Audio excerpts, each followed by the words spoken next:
Good morning, universe. Good morning, Philippines. Good morning, Dagupan City. You are listening to SDO Dagupan's radio-based instruction. This is another segment full of fun, full of learning, full of sharing, sometimes full of pain. Ouch, pigati, lumbay, hinagpis, kirot, charot lang. This is Chit Chat with Mom Char, no more Char, where we can talk anything and everything in the universe while introducing grammar lessons. Today, I'll be reading another love letter from a texter, but before that, let's read first some of our learners' messages and comments. I have here messages from Hazel and Hannibal. From Hazel of Salapingaw National High School. I really like how you inject lessons in English while advising Ma'am Char. English na ang favorite subject ko. Hindi nga. From Hannibal of DCNHS. I am an avid fan of this segment because I learn a lot, most especially in life and in grammar. Thank you, Ma'am Char. Sobrang ganda niyo pa po. Hoy, ano ba? Hindi naman masyado. Thank you so much for your feedback. So for today's letter, our sender is from Salapingaw, Dagupan City. While I'm reading the letter, kindly take note of the simple past tense used. Comment your answers on at least 2 simple past tense verbs and your advice to her through our official FB page live now at SDO Dagupan RBI. So here's my question. Is it really possible to fall in love with your best friend? Sabi nga ni Kim Chu, Bogs, sinota mo ko eh. Sinota mo ang best friend mo. Oh, relate ba kayo? Again, while I read the letter, take note of the simple past tense verbs used. Are you ready?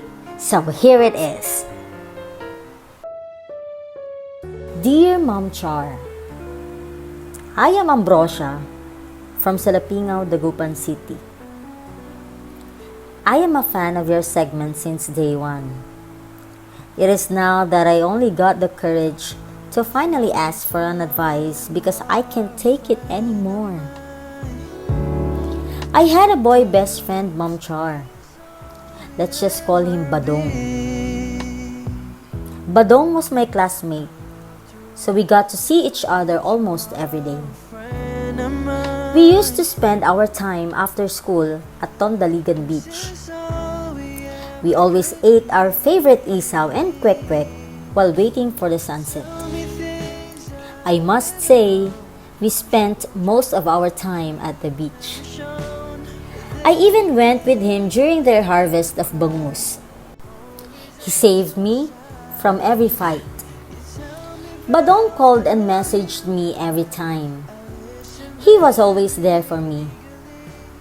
Badong was already a brother and a friend. And little did I know, I was already falling in love with him at that time. On the last day of classes before the lockdown, I confessed my feelings to him. Sad to say, he didn't say a word. That day, we didn't even go to Tondaligan. He told me he had to see a friend after classes. Day by day, I got cold and short replies from Madong.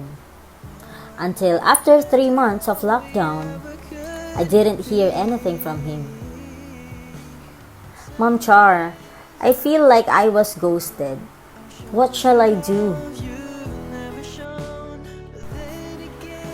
Hi. I'll be taking a glass of water and come back with your answers and advice to Ambrosia. So for the meantime, I'll be leaving you with a rendition from KZ Tandingan. This song is brought to you by Voice Combo Sandwich. Ibang sarap pag may voice. Freebies sarap ng feeling mo. Bingo Biscuits, bibingo ka sa sarap. Dunkin' Donuts, pasalubong ng bayan. I was afraid this time would come. I wasn't prepared to face this kind of hurting from within. May ganon? Feel na feel te? Ikaw yung nasaktan?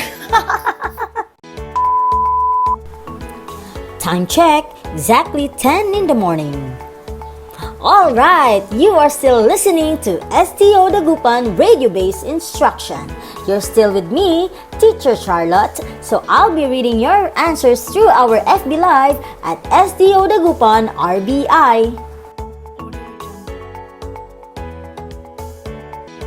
So here are some of the answers and advice from our listeners. From Alex of Pugaro Integrated School, shout out sa mga taga Pugaro Integrated School. Had, was, were used as simple tenses. Very good, Alex. So his advice, my advice to Ambrosia is let him go. He is not worth it. Bleh.